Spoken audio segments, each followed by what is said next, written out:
임원들에 의한 살인 사건과 강력범죄가 많은 시민이 공포에 떨고 있습니다. Baru-baru ini, warga Seoul, Korea digembarkan oleh berbagai berita tentang teror kejam yang dilakukan sekelompok orang-orang terorganisir. Bukan dari kalangan gangster atau preman, mereka adalah warga normal yang bertindak seperti kerasukan. Terlalu kuat untuk ukuran manusia biasa, menyiksa dan menculik warga secara acak, rutin melakukan ritual aneh di tempat-tempat terbuka, bahkan pihak kepolisian sekalipun kehabisan akal untuk mengatasinya. 악마니 마귀니 뭐 당신 믿기지 않는 일들이 계속 경찰력 그렇나.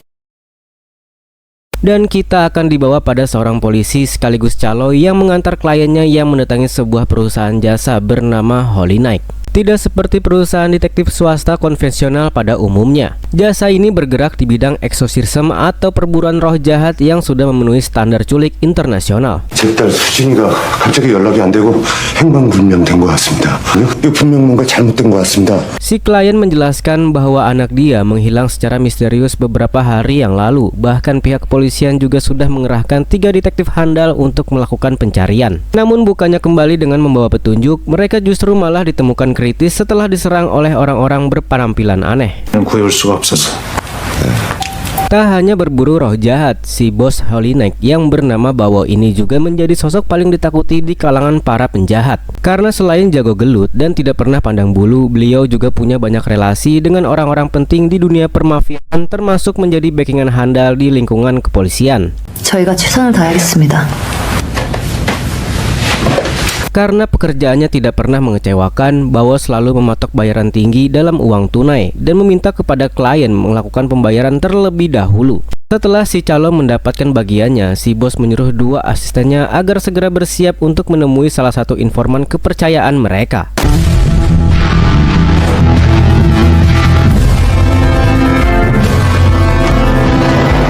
Ditemani 2 asisten yaitu Kim si kameramen dan Sharon sang ahli spiritual, mereka tiba di sebuah klub malam yang dinding tembok luarnya dipenuhi dengan tulisan seperti mantra. Sesuai petunjuk dari si informan bahwa mendapati tempat ini dijadikan sekte oleh para pemuja iblis, termasuk anak si klien yang sebentar lagi akan ditumbalkan.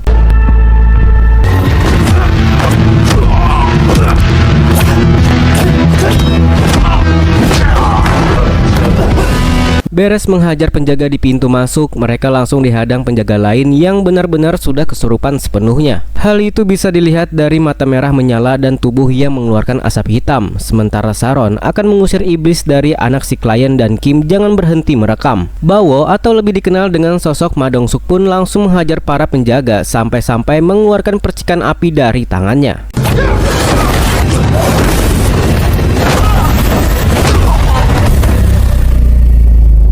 Saatnya Sharon beraksi. Ia mulai melakukan ritual pengusiran dengan memegang kening si korban untuk dapat berkomunikasi dengan si iblis. Setelah mengetahui siapa nama dan asal-usulnya, ia lalu menggunakan cermin khusus yang sudah diisi dengan mantra hingga berhasil menyelamatkan anak si klien.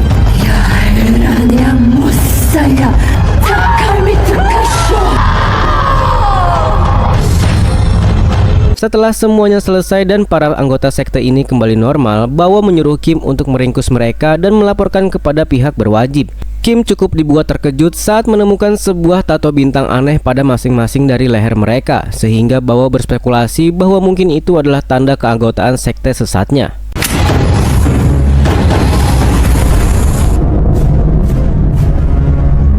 Keesokan paginya, Bawo menelpon ibu kepala panti dan memberitahu bahwa ia baru saja mengirim sejumlah uang. Karena sebelum sampai sukses ini, Bawo dulunya adalah anak terlantar yang dirawat di panti asuhan tersebut. Sehingga sebagai bentuk balas budi, Bawo rutin memberikan semua uang hasil pekerjaannya untuk biaya anak-anak dan pembangunan panti.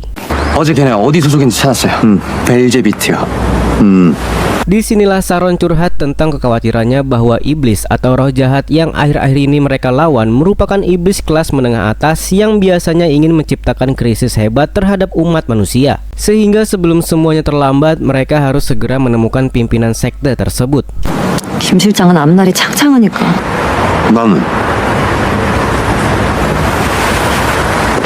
나는 Sejenak kita tinggalkan dulu Bawo CS dan beralih pada seorang dokter psikiater cantik yang bernama Jungwon. Ini parasnya, 5 tahun sejak ibunya meninggal dunia, Jungwon bersama sang adik yang bernama Ensu memutuskan pindah dan membeli rumah di daerah perdesaan terpencil. Selama 5 tahun itu jugalah Ensu mengalami depresi berat hingga membuat mental dan jiwanya tidak stabil.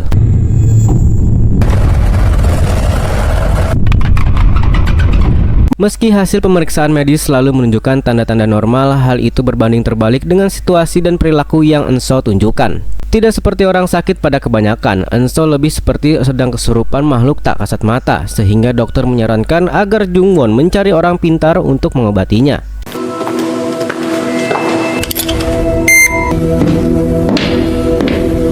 Akibat perilaku yang tidak stabil, Enso harus dirawat di ruang isolasi terpisah dengan sekujur badan terikat pada ranjang. Saat Jungwon sedang mengamati dari CCTV itulah ia iseng mencari artikel terkait eksorsisme dan fenomena spiritual yang baru-baru ini terjadi hingga berujung pada website Holy Night milik si Bawo CS.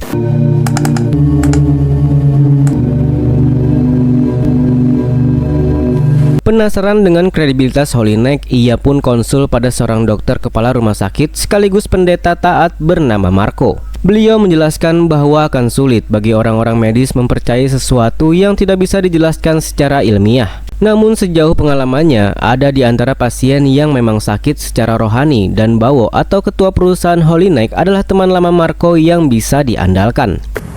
단지 제 동생을 살리고 싶을 뿐이에요, 신부님. Kembali pada Bawo CS yang baru pulang mencari petunjuk tatonya, Bawo cukup dibuat kaget saat Jungwon ujuk-ujuk muncul di hadapannya. Ia menjelaskan jika sang adik sudah lama sakit parah dan Marco merekomendasikan Holy Night untuk menangani kasus ini. Namun setelah mendengar nama Marco, Bawo pun langsung menolak permohonannya. 죄송한데요. 저는 그쪽 분들하고 일하지 않습니다. Entah ada masalah apa antara Bawo dan Marco, namun Jungwon tetap yakin jika Holy Night akan membantunya, sehingga sebelum pergi ia memberikan flashdisk berisi rekaman Enso saat kesurupan kepada Saron dan memohon agar mereka bersedia menyelamatkan sang adik. 제 동생 영상 기록인데요. 부탁드립니다. Setibanya di rumah sakit, Jungwon kembali menemui Bapak Marco untuk menanyakan alasan Bawo yang seperti begitu membencinya. Ternyata sekitar 40 tahun yang lalu, baik Bawo dan Marco adalah berasal dari panti asuhan yang sama. Bedanya, Bawo diberkahi kekuatan supranatural dan fisik di atas rata-rata untuk mengusir roh jahat, sehingga setelah dewasa mereka menempuh hidup masing-masing tetapi dengan satu tujuan yang sama, yaitu ingin membiayai panti agar tetap beroperasi. Pada suatu hari terjadi insiden tragis saat salah satu anggota panti dirasuki iblis jahat, menghabisi hampir semua anak-anak termasuk para pengurus panti, sementara Bawo dihantui rasa bersalah akibat tidak bisa melindungi mereka. Marco yang kala itu sudah diangkat menjadi pendeta pun dibuat dilema dan memilih merahasiakan fakta yang sebenarnya, dan pihak gereja pun menutup panti asuhannya. 그 사건의 진실을 말할 수가 없었네. Demi meluruskan semuanya, Bapak Marco pun pergi menemui Bawo untuk meminta maaf yang kesekian kalinya atas insiden beberapa tahun yang lalu. Ia benar-benar tidak ada niatan buruk selain ingin menyelamatkan nasib panti asuhan. Tak hanya itu, ia juga memohon agar Bawo mau membantu Jungwon atas dasar kemanusiaan tanpa melibatkan kebenciannya terhadap Marco. 날 용서하지 못하더라도 그 친구를 도와주면 안 되겠나? Kembali pada Kim dan Saron yang tanpa sepengetahuan Bawo, mereka diam-diam memutar flashdisk berisi rekaman CCTV-nya. Benar apa yang Jungwon ceritakan, selama ini apa yang menimpa adiknya memang disebabkan oleh kehadiran roh jahat. Hal itu terbukti dari berbagai perilaku tak wajar yang ditunjukkan, termasuk serangkaian fenomena aneh yang mengikutinya.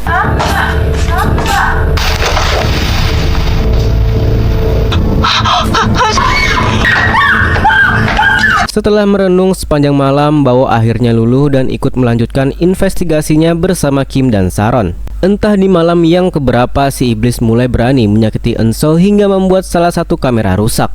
Namun yang membuat Kim lebih khawatir adalah tepat di hari pertama Jungwon membeli rumah, ada seorang petugas keamanan CCTV yang disewa pemilik lama untuk melakukan perbaikan yang sama-sama memiliki tato bintang pada lehernya. 은서 씨에게 벌어진 일이 또 대주교 루키페로와 관련이 있는 것 같아요.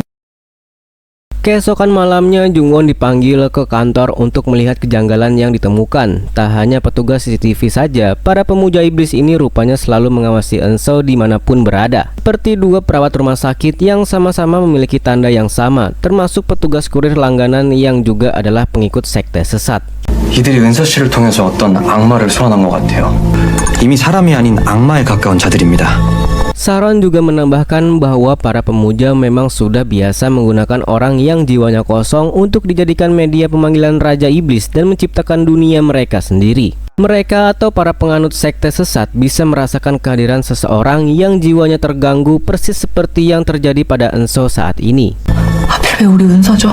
그 대상은 누구나 될 수 있어요. 은서를 한번 만나봐야겠습니다. Karena semua bermula sejak Jungwon melakukan pindahan, Saron curiga jika ada yang tidak beres dengan rumahnya. Sehingga mereka akan membawa pulang Eun-seo dan melakukan pengusiran di sana. Berlokasi di kamar tempat pertama kali adiknya kesurupan, Bawo CS pun langsung melakukan persiapan.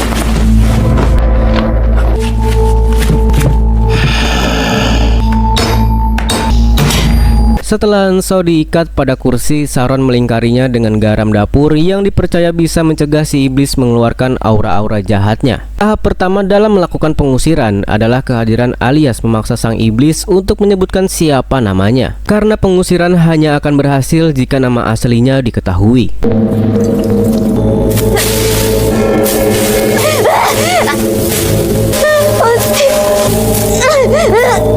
Karena dengan cara dikepret-kepret bambu kuning tidak berhasil, Saron akan menggunakan cermin andalan untuk memaksanya buka mulut. Namun yang terjadi selanjutnya, si iblis justru malah tertawa setelah memecahkannya. Disusul dengan mantra yang keluar dari mulutnya hingga membuat seisi rumah menjadi gelap.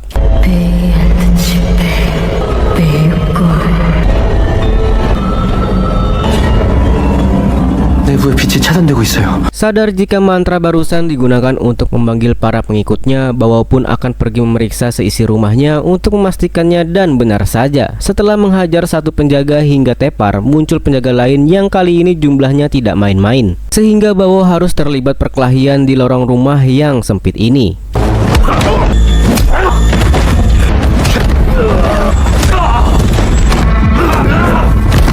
Sementara Bawo membereskan satu penjaga yang masih tersisa, si iblis kembali berulah dengan membaca mantra lain untuk melawan Saron. Tak hanya membuat tangan yang melepuh dan merusak mesin alat sensor vital, si iblis juga dengan gagahnya berdiri dan menantang si cantik Saron beradu mantra dengannya.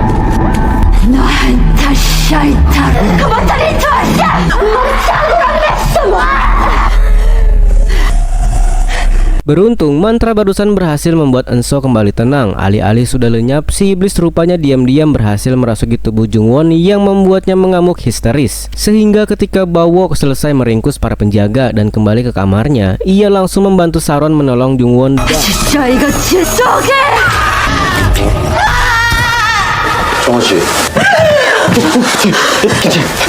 Dengan fakta bahwa beberapa metode tak kunjung membuahkan titik terang dan fenomena aneh terus terjadi, Saron curiga jika ada hal lain yang memblokir jalan ritualnya. Setelah dilakukan penelusuran, mereka mendapati seluruh dinding tembok sudah dipenuhi oleh tulisan mantra, sehingga Saron dan Bawo langsung melenyapkan semua mantra tersebut.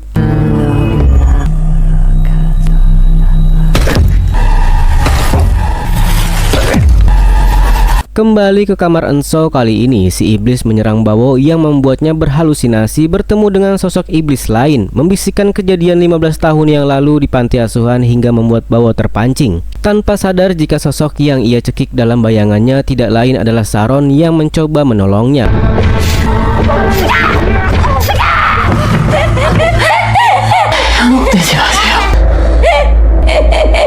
Menggunakan dua pisau tembaga tajam yang sudah diisi mantra, Saron mulai melepaskan mantra yang membuat si iblis merasa kepanasan. Tak ingin kalah adu kekuatan, si iblis kembali mempersiapkan mantra disusul dengan hembusan nafas dingin dari mulutnya hingga membuat seisi rumah membeku.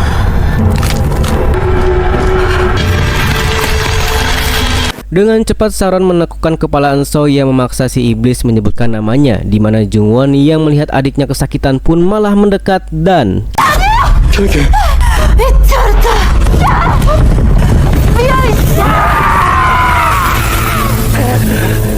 Disinilah Eunseol sekarang berada di lorong rumah dengan posisi seperti laba-laba. Dari urat wajah yang timbul serta mata hitam pekat bisa dipastikan jika si iblis sudah menguasai tubuh Eunseol sepenuhnya dan tiba-tiba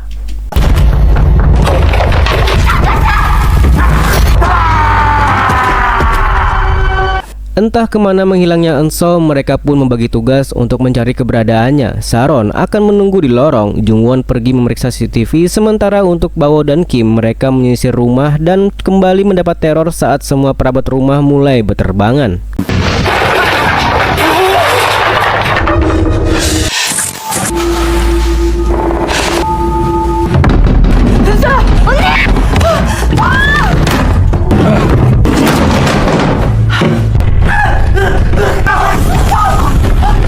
Ada yang menarik tubuh Kim hingga ke atas langit-langit, tapi masih keburu diselamatkan oleh Sharon. Disinilah Jungwon baru sadar dengan si pemilik rumah yang juga memiliki tanda bintangnya. Tepat setelah hijab kabul rumah selesai, si pemilik rumah berpesan agar mereka tidak pergi ke gudang dengan alasan belum sempat dibereskan oleh petugas kebersihan, sehingga Bawo langsung pergi ke sana untuk segera memeriksanya.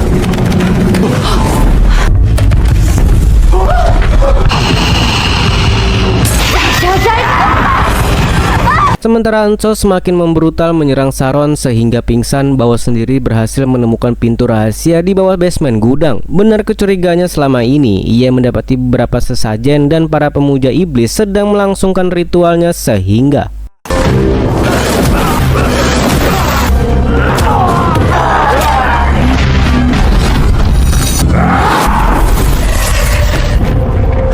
beres menghajar mereka semua, kita akan dibawa ke rumah saat salah satu penjaga ingin menghabisi si Sharon. Yang karena Kim tidak jago-jago amat dalam berkelahi, ia harus pasrah saat si penjaga menghajar sampai babak belur tepat saat Bawo tiba dan menghentikan semuanya.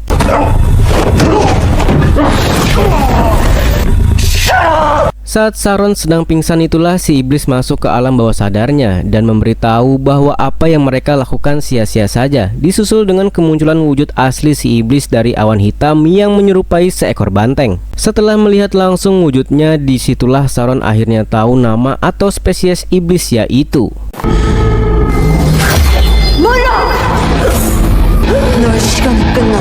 itu adalah iblis bernama Molok yang gemar memakan jiwa anak-anak dan remaja usia tanggung. Meski nama dan asal-usulnya sudah diketahui, tetap saja pengusiran tidak dapat dilakukan semudah membalikan telapak tangan. Karena Molok kembali membaca mantra yang kali ini jauh lebih kuat.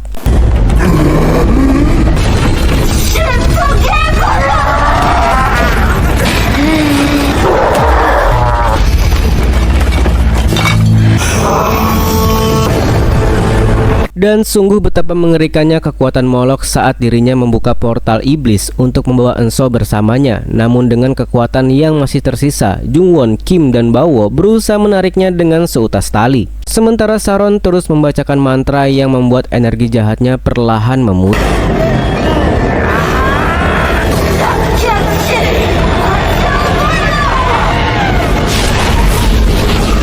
Gagal menarik Eunseol masuk, si banteng Molok akhirnya keluar dari dalam portal bermaksud menariknya secara langsung. Namun berkat kekuatan dan tinju iblis yang selama ini bersemayam dalam dirinya, Bawo berhasil menghajar si Molok hingga benar-benar pergi selamanya.